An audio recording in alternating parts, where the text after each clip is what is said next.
ورحمة الله وبركاته. الحمد لله رب العالمين، والصلاة والسلام على سيد الأنبياء والمرسلين محمد وآله وأصحابه أجمعين، أما بعد.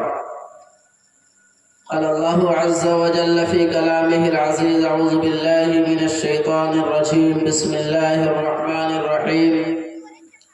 وما أرسلناك إلا رحمة للعالمين. وقال النبي صلى الله عليه وسلم: إنما بعثت معلما.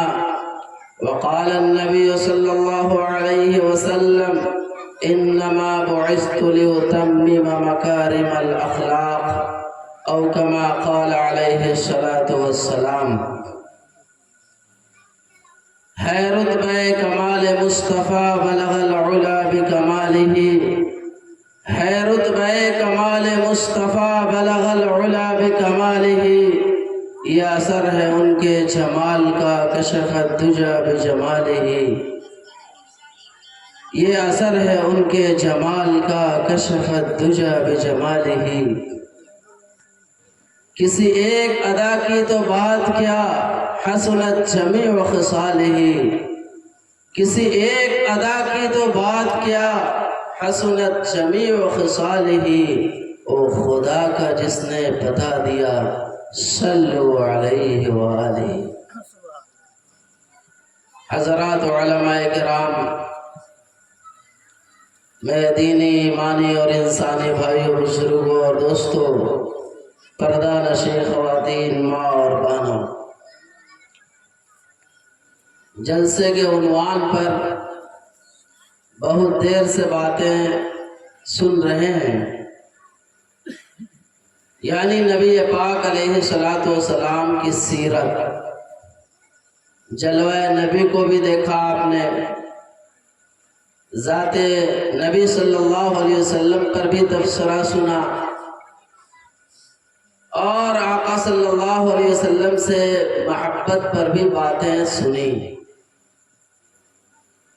بات یہ ہے کہ ہمارے آقا جناب محمد رسول اللہ صلی اللہ علیہ وسلم دنیا میں کیوں بھیجے گئے؟ آخر ان کے آنے کا مقصد کیا تھا؟ ظاہر ہے نبی پاک علیہ الصلوۃ والسلام اگر نہیں آتے اور اللہ کی کتاب آ جاتی، اللہ تعالیٰ اپنا کلام بھیج دیتا، تو مکمل طور پر تشریح نہیں ہوتی۔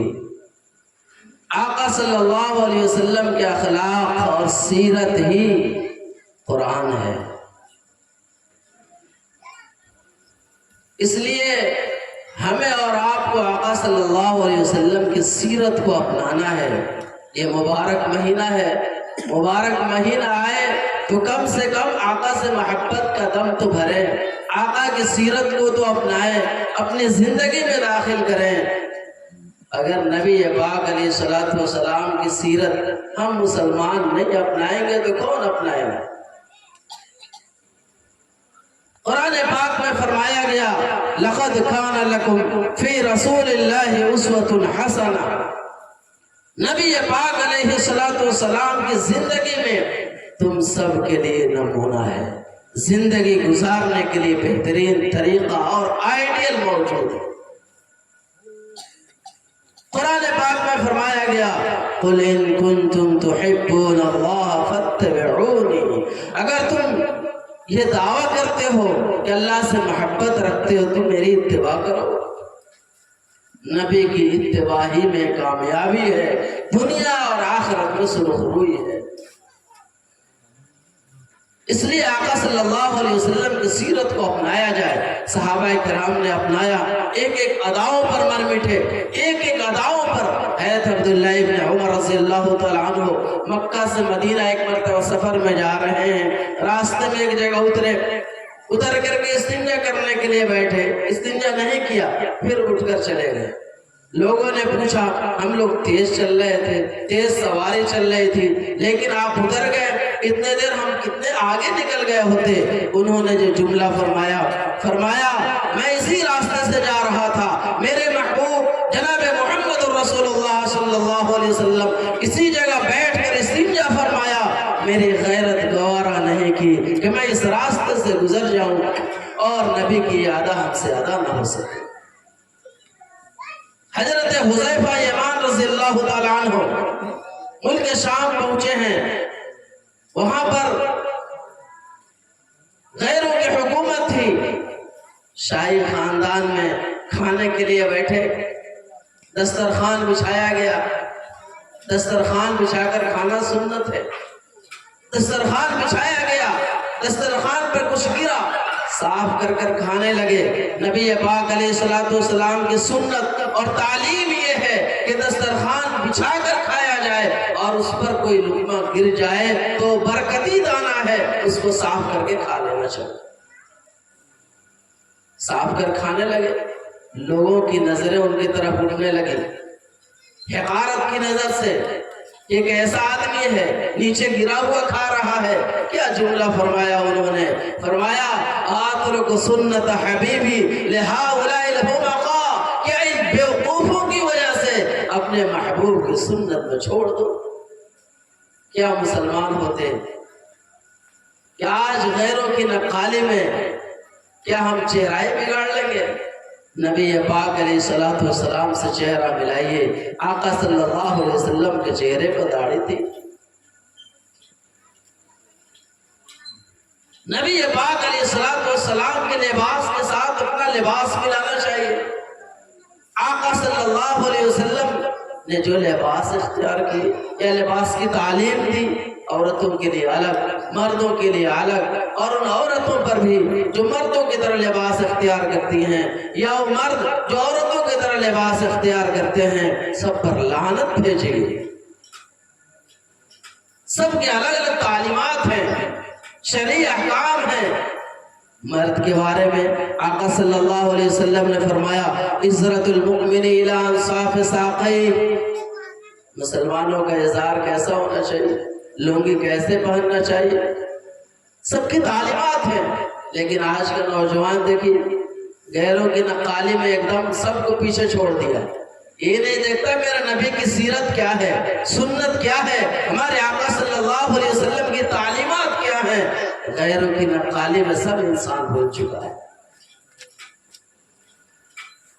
آج کا نوجوان ہیرو ہیروئن کو دیکھ کر کے ان کے طریقہ اختیار کر رہا ہے، ان کا لباس اختیار کر رہا ہے۔ فلموں میں دیکھا ہیرو نے پھٹا ہوا پہن لیا تو پھٹا ہوا جنس پہن لیا، دیکھیے پھٹا ہوا جنس پہننے کو رہا ہے۔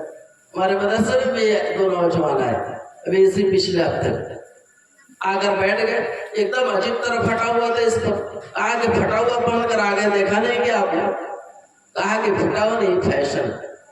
کیسا فیشن ہے بھائی جس کو دیکھ کر کے لوگ سمجھے یہ بھکاری ہے اور اس کو پہن کر ہمارا نوجوان فیشن سمجھ رہا ہے۔ اچھا پہنتا بھی ہے تو پھٹا ہوا، یا پہنے گا تو پورا ایک دم جو ابھری ہوئی ہڈی ہے وضو میں جس کو دھونا ضروری ہے اس سے بھی نیچے پار کر جاتا ہے، عورتوں کو بھی پیچھے چھوڑ دیتا، اور اگر کٹ کرنے میں آئے تو ایک دم ہاف کٹ ہو جا رہا ہے، ٹکنا بھی نظر آ رہا ہے، حد ہو گئی پہننے کی۔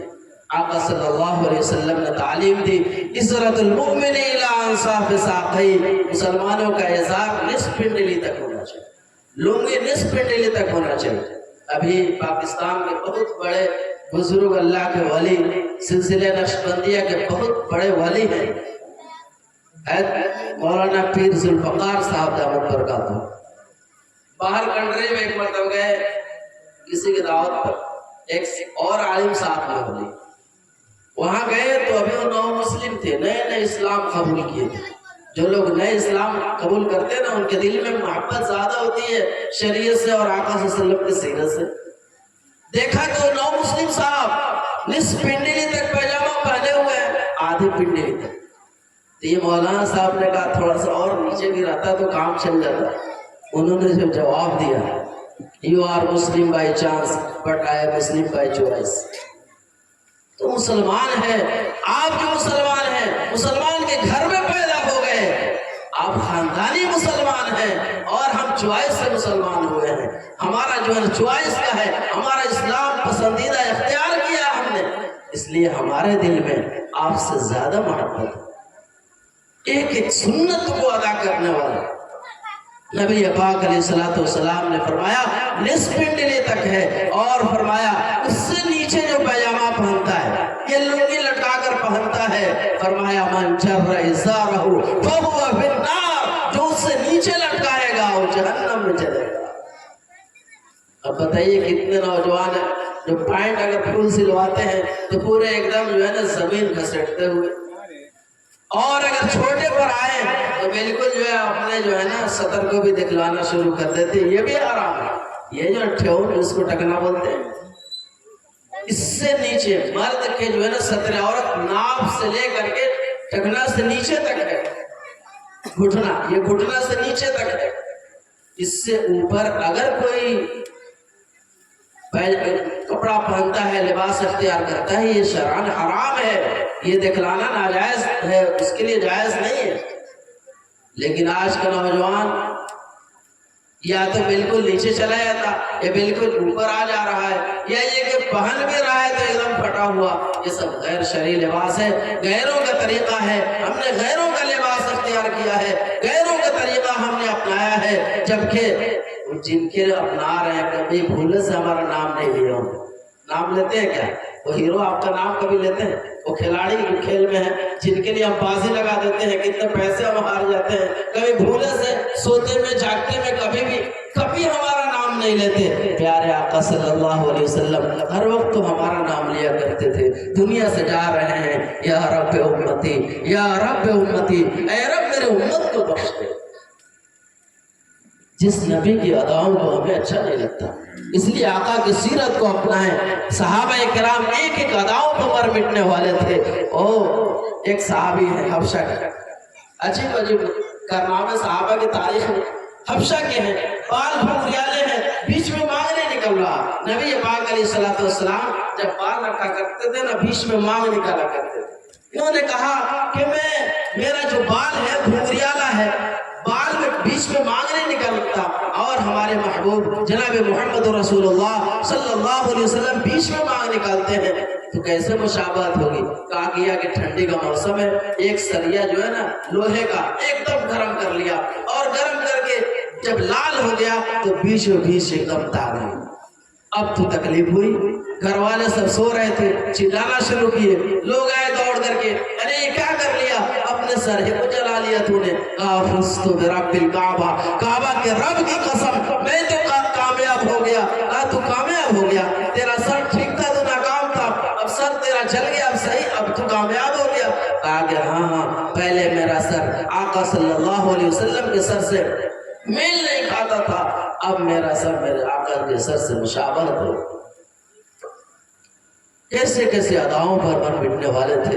وقت نہیں ہے کہ ان واقعات کو بیان کیا جائے، بس بات یہ ہے کہ اس مبارک مہینے میں بھی کم سے کم آقا کی سیرت کو اپنایا جائے، نبی پاک علیہ السلام کے طریقے کو اپنی زندگی میں داخل کیا جائے. اسی میں بھلائی ہے اور اسی میں کامیابی ہے. 2 پیغام اور اہم دینا ہے، وقت نہیں ہے اس لیے 2 پیغام اہم ہیں. پہلا پیغام تو یہ ہے، ہمارے آقا صلی اللہ علیہ وسلم آئے دنیا میں کسی کا حق مارنے کے لیے نہیں، کسی کا حق دبانے اور بچانے کے لیے نہیں، بلکہ ہر حق والے کو حق پہنچانے کے لیے. ایک تو حق اللہ کا ہے اور ایک حق بندوں کے اوپر ہے. اللہ کا حق تو اللہ معاف چاہے تو کرنا چاہے تو کر سکتا ہے، لیکن بندوں کا حق جب تک بندہ معاف نہیں کرے گا عرش پر رب بھی معاف نہیں کرے گا. نبی پاک علیہ السلام دنیا میں آئے، بعثت کا اہم مقصد حقوق انسانی، انسانیت کا حق ادا کیا جائے، ہر انسان اس کا حق ادا کرے. وَآتُوا ذِي الْحَقِّ حَقَّهُ، ہر حق والے کو اس کا حق دو. بچوں کا حق دو، باپ اور ماں کا حق دو، بھائی کا حق دو، پڑوسیوں کا حق دو، بہنوں کا حق دو، بیویوں کا حق دو. ایک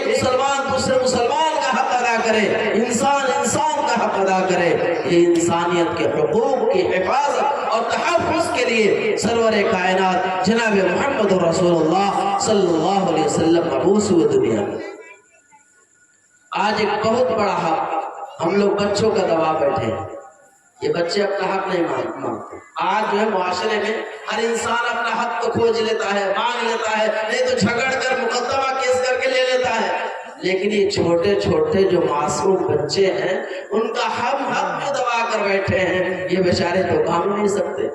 ان بچوں کا ہم نے چھوٹے میں بچپنے میں حق ادا نہیں کیا، بڑے ہو کر کے ہم روئیں گے دنیا میں بھی اور آخرت میں بھی سبکدوشی نہیں ہوگی۔ کلکم راعٍ وکلکم مسئول عن رعیتہ، تم میں سے ہر ایک ذمہ دار ہے اور ہر ذمہ دار سے اس کی ذمہ داری کے بارے میں پوچھا جائے گا۔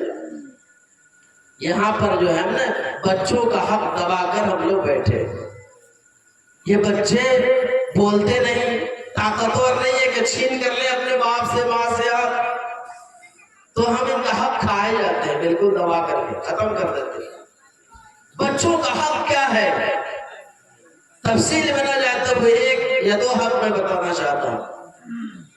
بچوں کا ایک حق تو یہ ہے کہ ان کا صحیح نام رکھا جائے، 7ویں دن عقیقہ کر دیا جائے اور بچپنے میں دینی تعلیم اور تربیت کی ہے۔ اس معنی میں ہم لوگ پیچھے ہیں۔ دیکھیے، ماں باپ بچوں کا پہلا مدرسہ، ماں باپ بچوں کے پہلا مدرسہ ہیں، اور اس پہلے مدرسہ میں بچہ صحیح ہوا تو ایک دم صحیح جائے گا، اور اگر گڑبڑ ہوا، مزاج میں گڑبڑی ہوئی، ٹیڑھاپن ہوا اور کچھ کے کچھ آ گیا مزاج میں، تو پھر جو پوری زندگی اس کا راستہ جو ہے نا ٹیڑھا ہی چلتا چلا جائے۔ اس لیے ماں باپ بچوں کے پہلا مدرسہ ہیں، اور ماں باپ پر بچوں کے بھی حق ہیں۔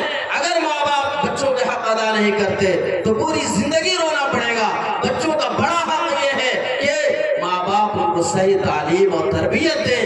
نبی پاک علیہ السلام نے فرمایا، بچوں کو ماں باپ کی طرف سے جو سب سے بہترین صدقہ ہے وہ تعلیم، اچھی تعلیم اور تربیت سے بہتر کوئی صدقہ نہیں۔ اس لیے اچھی تعلیم و تربیت دیا جائے۔ اچھی تعلیم و تربیت کیا ہے بھائی؟ دینی تعلیم سے آراستہ کیا جائے، قرآن کی تعلیم دی جائے، حدیث کی تعلیم دی جائے، شریعت کی جانکاری دی جائے۔ آج جو ہمارے بچے اسکولوں میں جاتے ہیں، کالجوں میں جاتے ہیں، یونیورسٹیوں میں جاتے ہیں، جائیں، اچھی بات ہے، جانا چاہیے، میں منع نہیں کرتا، اور شریعت میں منع ہے، بلکہ سب سے پہلی آیت جو نازل ہوئی ہے، اقرأ باسم ربک الذی خلق خلق الانسان من علق اقرأ وربک الاکرم۔ غار حرا کے اندر جو حضرت جبرائیل علیہ السلام یہ 5 آیتیں لے کر کے اترے، اس میں پہلی بات جو آئی ہے، پہلا سنٹینس اور جملہ، اقرأ باسم ربک الذی خلق، پڑھو اپنے پروردگار کے نام سے۔ اب کیا پڑھو بھائی؟ آبجیکٹو کو معصوم رکھا گیا، مفعول کیا پڑھنا ہے؟ دنیا کے سارے علوم پڑھ سکتے ہیں، کوئی منع نہیں ہے، ڈاکٹری پڑھائیے، انجینئرنگ پڑھائیے، اور دنیا کے اور دوسرے علوم پڑھائیے، کوئی منع نہیں ہے۔ غزوہ بدر میں 70 قیدی کفاران مکہ کے قید ہو کر کے آئے، رہائی کس بنیاد پر ہوئی جانتے ہیں؟ رہائی ہوئی کہ ہر قیدی مسلمانوں کے 10 بچوں کو پڑھا دے، اس کی رہائی ہو جائے۔ کیا وہ قرآن پڑھاتے ہیں؟ کفاران مکہ کیا پڑھاتے ہیں بچوں؟ قرآن پڑھاتے، حدیث پڑھاتے، انہوں کو پتہ ہی نہیں تھا۔ وہ تو اپنے مذہب کے مطابق تعلیم دیتے، گویا کہ دنیا کے آج کے اعتبار سے ہر تعلیم دے سکتے ہیں، شریعت میں منع نہیں ہے، بلکہ ایک سماج کے لیے، ایک بستی کے لیے ایک بہترین ڈاکٹر کا ہونا فرض کفایہ ہے، ایک اچھا انجینئر کا ہونا فرض کفایہ ہے، اچھا اسی طریقے سے اچھا مفتی اور قاضی کا بھی ہونا فرض کفایہ ہے۔ ہم دنیا کے سارے علوم دے سکتے ہیں بچوں کو، شریعت میں منع نہیں ہے، لیکن پہلے ان کا ایمان بنائیں، ان کے عقیدے کے تحفظ کریں، اور وہ دینی تعلیم سے ہے، یعنی قرآن اور حدیث کی تعلیم دیں۔ پہلے اور بنیادی طور پر قرآن اور حدیث کی تعلیم دیں۔ قرآن اور حدیث کی تعلیم ہمارے بچوں سے چھوڑتے ہوئے نظر آج کتنے بچے ہیں اس بستی میں جو حافظ ہیں، کتنے بچے جو عالم ہیں، کتنے گارجین اپنے پڑھاتے ہیں، جبکہ اتنے جو ہے اس تعلیم کی اہمیت ہے۔ ایک بچہ کسی کا حافظ قرآن بن جائے، ماں باپ کی قسمت چمک گئی، نہیں قسمت چمک گئی۔ کل قیامت کے دن سب لوگ رش کی نگاہ سے دیکھیں گے، ارے یہ کون سا عمل کر کے آیا ہے، اس پر تو سورج جو ہے نا اس سے بھی زیادہ چمکدار جنتی جوڑا نصیب ہے، یہ کون سا عمل کر کے آیا ہے۔ لوگ رش کی نگاہ سے دیکھیں گے، اس کی ماں کو، اس کے باپ کو کہا جائے گا اس نے اپنے بچے کو صرف انگریزی اسکولوں میں نہیں ڈالا، کالج اور یونیورسٹیوں کا طواف نہیں کرایا، بلکہ امام صاحب کے پاس بھیج کر کے مدرسوں میں ٹھولی چٹائی پر اور جلی ہوئی دال کھلا کر کے اپنے لاڈلے اور پھول جیسے بچے کو قرآن کی تعلیم دی ہے، جس کی برکت یہ ہے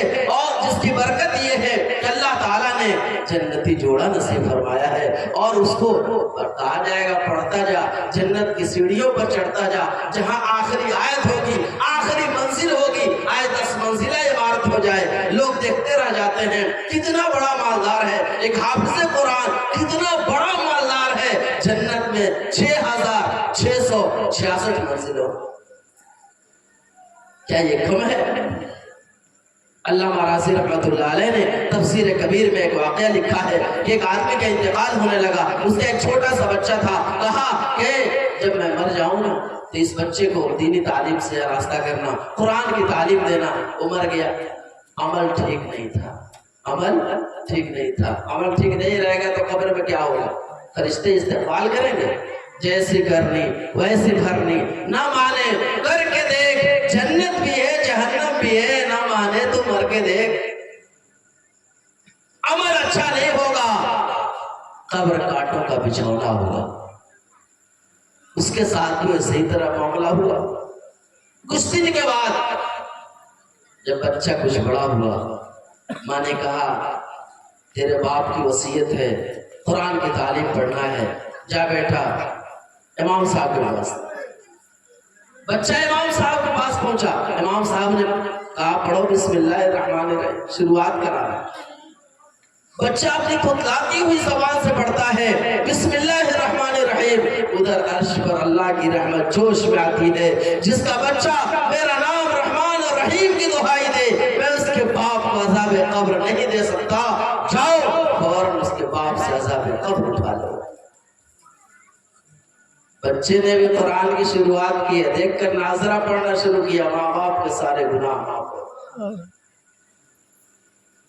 ہم اپنے بچوں کو اس کی طرف توجہ نہیں دیتے، اگر لڑکے کو کچھ لوگ پڑھا بھی لیتے ہیں تو لڑکیوں کو وہ بھی توجہ نہیں ہے۔ کیا کتنی بچی عالمہ ہیں اس گاؤں میں؟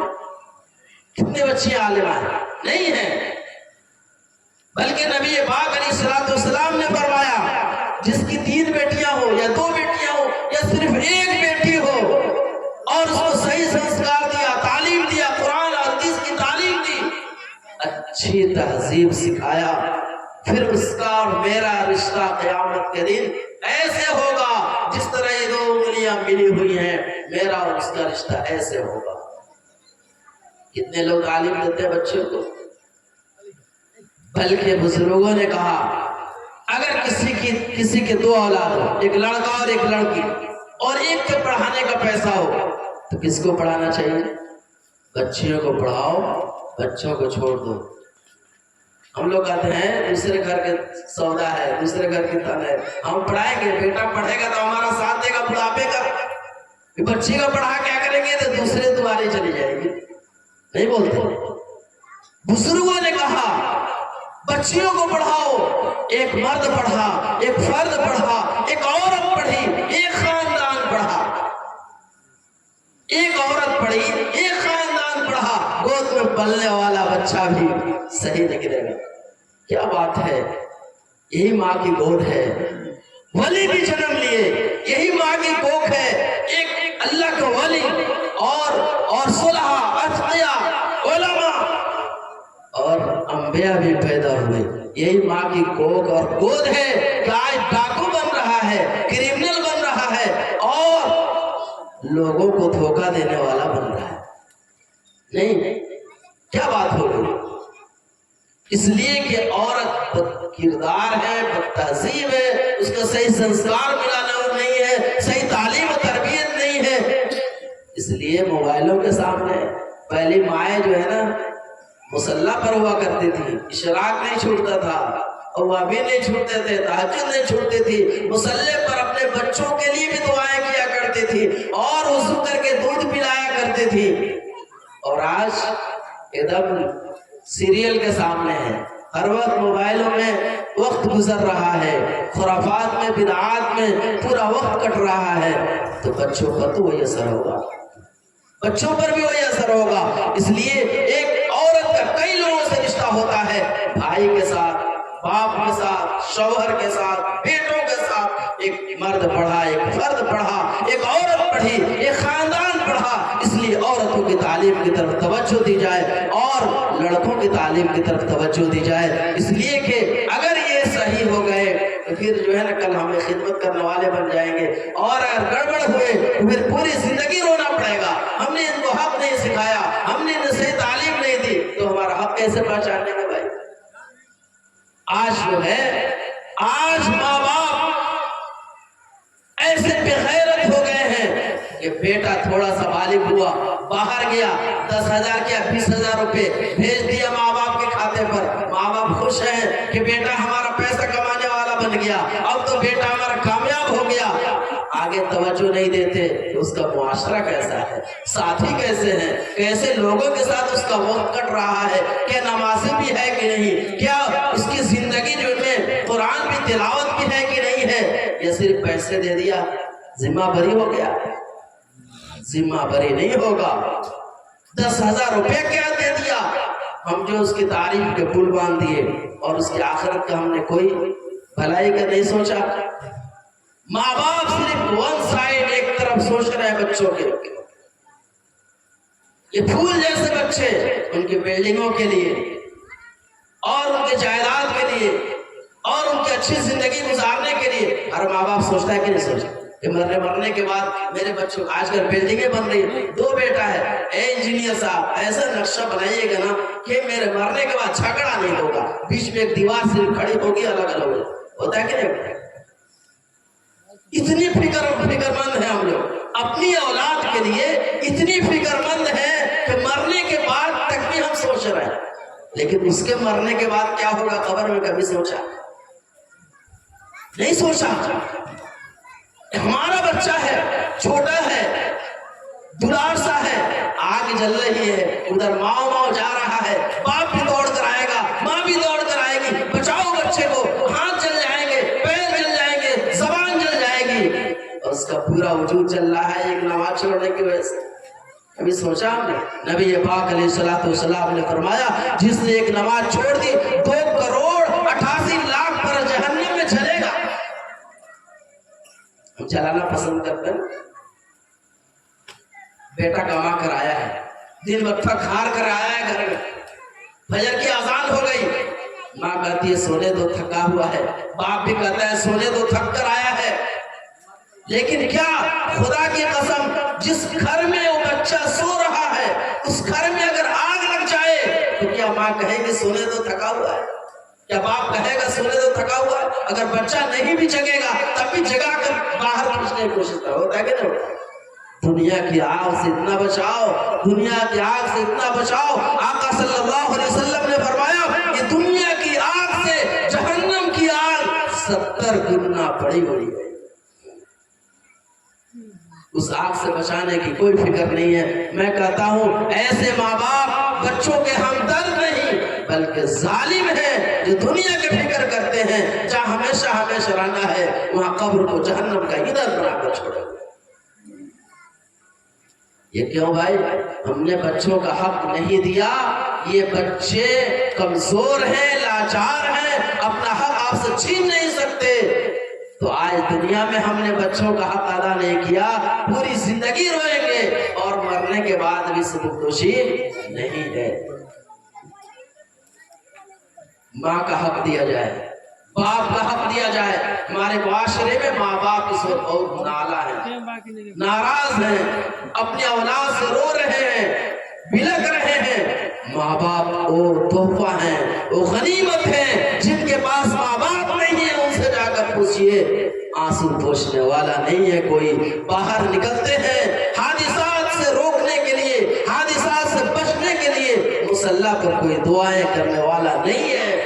ماں ہوتی ہے، باپ ہوتے ہیں تو یہ گھر بیٹھے اپنے بچوں کے لیے دعائیں دے رہے ہوتے ہیں۔ بچہ جس محاذ پر ہے، جس کام میں ہے، کامیابی قدم چومتی نظر آتی ہے۔ ارے ماں باپ ناراض ہو جائیں گے زمین پر، اللہ ناراض ہو جائے گا عرش پر۔ ماں باپ کی ناراضگی میں اللہ کی ناراضگی ہے۔ قرآن میں جہاں بھی اللہ تعالیٰ نے اپنی عبادت کا حکم دیا، وہیں ماں باپ کے ساتھ احسان کرنے کا بھی حکم دیا۔ یہ ماں باپ کے ساتھ احسان کرو، اچھا سلوک کرو۔ قرآن میں تو یہاں تک کہا وَلَا تَقُلْ لَهُمَا اُفٍّ وَلَا تَنْهَرْهُمَا، ان ماں باپ کو اف تک بھی نہ کہو اور ان کو چھیڑکو نہیں۔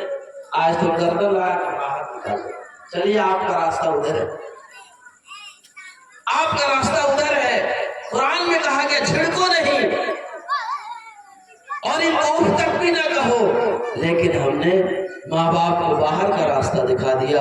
کتنے اولڈ ہوم بنے ہوئے ہیں جہاں پر لوگ جا کر کے وہاں ڈال دیتے، کبھی پوچھنے تک بھی نہیں جاتے۔ تو لاڈ دلار سے ماں نے جو پالا ہے، اپنی ٹھنڈیوں کے موسم میں گیلے کپڑے پر ماں سو جایا کرتی تھی، لیکن اپنے لال کو سوکھے کپڑے پر سلاتی۔ اپنے رات بھر کروٹیں بدل بدل کر کے مائیں سو جگی رہتی ہیں، لیکن اپنے بچے کو سلانے کی کوشش کرتی۔ کبھی ہم نے سوچا ماں کو ناراض کرنے والے سن لے کان کھول کر کے، ماں اگر ناراض ہو جاتی ہے، باپ ناراض ہو جاتے ہیں، پھر موت کے وقت کلمہ نصیب نہیں ہوگا، پتہ نہیں آپ کا خاتمہ بالخیر ہوگا۔ نبی پاک علیہ السلام کا زمانہ ہے، ایک صحابی ہے، ہمیشہ جو ہے نا اپنی بیوی کی بات کو آگے رکھتے تھے اور اپنی ماں کی بات پیچھے رکھتے تھے۔ ماں ناراض رہنے لگی، موت کا وقت ہوا، کلمہ منہ سے نہیں نکل رہا ہے۔ ان کی بیوی نے نبی پاک علیہ السلام کے پاس خبر بھیجا کہ تشریف لائیے، معاملہ اس طرح ہے۔ نبی پاک علیہ السلام آئے، پوچھا ان کی ماں زندہ ہے؟ کہا ماں زندہ ہے۔ بلایا جائے، کہا کہ معاف کر دو بیٹے، کہا کہ میں بیٹے کو معاف نہیں کر سکتی، اس نے ہمیشہ میری بات کو پیچھے رکھا، اپنی بیوی کے بات کو آگے رکھا۔ ہوتا ہے کہ نہیں ہوتا؟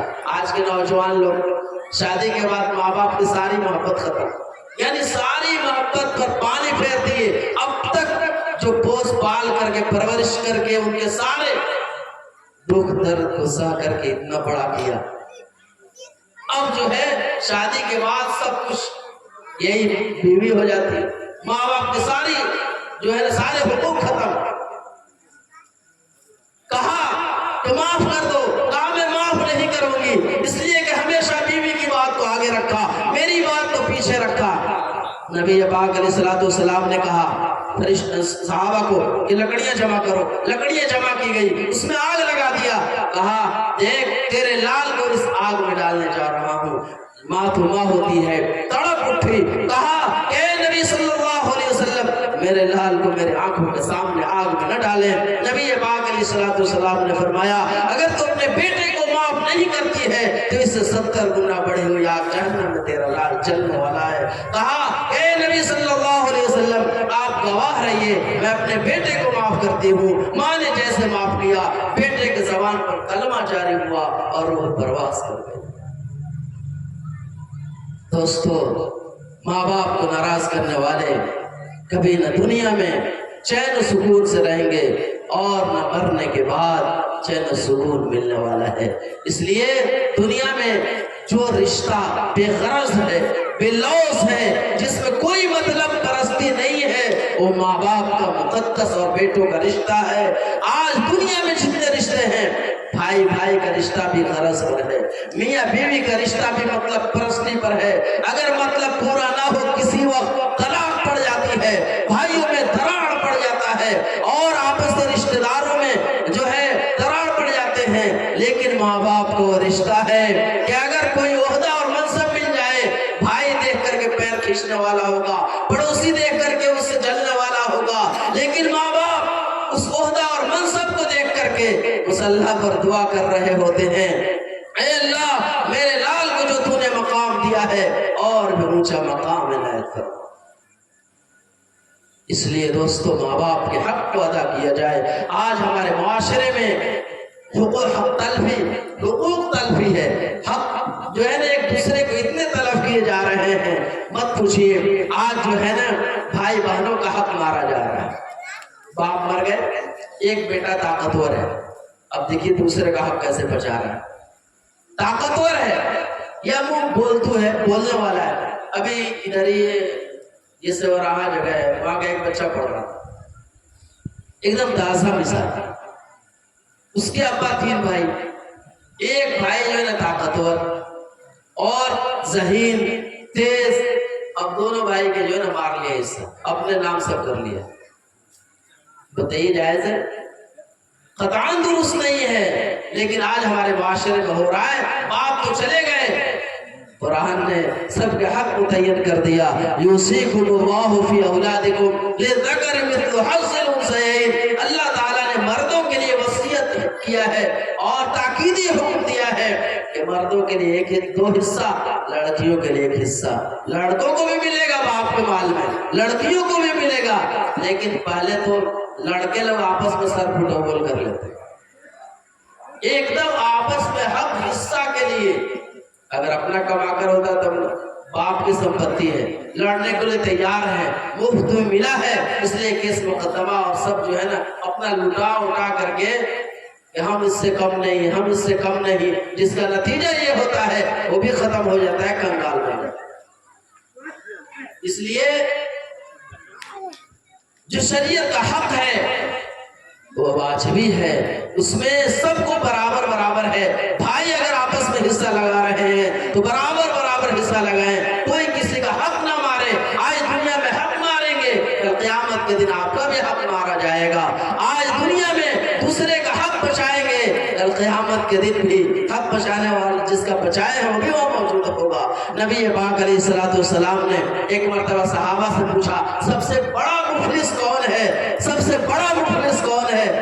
صحابہ نے پوچھا، کہا کہ ہم لوگ تو اس کو سمجھتے ہیں جس کے پاس روپے پیسے نہ ہو، جس کے پاس جو زمین جائیداد نہ ہو، بینک بیلنس نہ ہو، وہ سب سے بڑا مفلس ہے، سب سے بڑا غریب ہے۔ نبی پاک علیہ السلام نے فرمایا، سنو، سب سے بڑا مفلس وہ ہوگا میری امت کا، وہ ہوگا جو قیامت کا دن آئے گا نماز کا ایک ڈھیر لے کر کے، روزوں کا ایک ڈھیر لے کر کے، صدقات کا ایک ڈھیر لے کر کے، نیکیوں کا ایک ڈھیر لے کر کے آئے گا، لیکن کسی کا حق مارا ہوگا، کسی کی زمین دبایا ہوگا، کسی کو گالی دی ہوگی، کسی پر ظلمن جو ہے نا ہاتھ چلایا ہوگا، وہ سب حقدار آئیں گے۔ وہاں تو نیکیاں نہیں ہوں گی، لال لال روپے نہیں ہوں گے، نوٹ نہیں ہوں گے، وہاں تو نیکیاں ہی نیکیاں ہوں گی اور نیکیوں سے کاٹ کر دیا جائے گا۔ آخر میں حقدار آتے جائیں گے، ان حقداروں کا گناہ اس پر لاد دیا جائے گا اور منہ کے بل گھسیٹ کر جہنم میں ڈال دیا جائے گا۔ بڑے دنیا میں نمازی بنے چلے تھے، ساری نماز دھرے کے دھرے رہ گئی، حقوق العباد میں گڑبڑ کیا تھا، حق دبایا تھا، حق مارا تھا۔ آج تو سب سے مظلوم ہماری بہنیں ہیں، نہیں ان کا حق دبایا۔ کتنے لوگ ہیں اس میں اپنی بہنوں کا حق ادا کرنے والے؟ ہے کوئی ہاتھ اٹھا سکتا ہے؟ مسلمانوں کی جماعت ہے، مسلمانوں کی جماعت میں بیٹھے ہیں، پیارے نبی کی امتی ہیں ہم لوگ۔ کتنے لوگ ہیں اپنی بہنوں کا حق ادا کر دیے ہیں 100% بغیر کمی کیے ہوئے۔ آج کل جو ہے نا دیتے بھی نا ڈنڈی مار کر، بہنوں کا بھی حق دیتے، نکلا ہے 10 کٹھا، کیا کریں بہت زیادہ بچے ہیں، یہ ہے وہ ہے، تھوڑا سا معاف کر دو، 4 کٹھا میں مان جاؤ۔ ڈنڈی مار کر کے بہنوں کا حق دیا جا رہا ہے، مکمل 100% کوئی اپنے بہنوں کا حق نہیں نکالتا۔ اور اگر کسی بہن نے غلطی سے مطالبہ کر لیا تو دوبارہ جو ہے دھمکی ملتی ہے، دوبارہ یہ تکیہ کھوڑی پکڑ میں لات رکھنے کے، تمہیں ہمت نہیں ہونی چاہیے اور نہ تمہیں نصیب ہوگا۔ اب بیچاری جو ہے کرتی تو کیا کرتی، سوچتی ہے کہ مانگیں گے تو پھر ہمیں وہ میکے چھوڑ جائے گا، اس لیے مانگتی بھی نہیں ہے اور گھٹ گھٹ کر کے زندگی بسر کر رہی ہے۔ ایسے ہو رہا ہے ہمارے معاشرے، بہنوں کا حق مارا جا رہا ہے۔ نبی پاک علیہ السلام نے فرمایا، من اخذ شبرا من الارض طوقه اللہ یوم القیامت 7 عرصین، جس نے دنیا میں ایک بتا زمین ظلمن لے لیا، دبا لیا کسی کا، کل قیامت کے دن 7 طبق زمین کو توق بنا کر گلے میں ڈال دیا جائے گا۔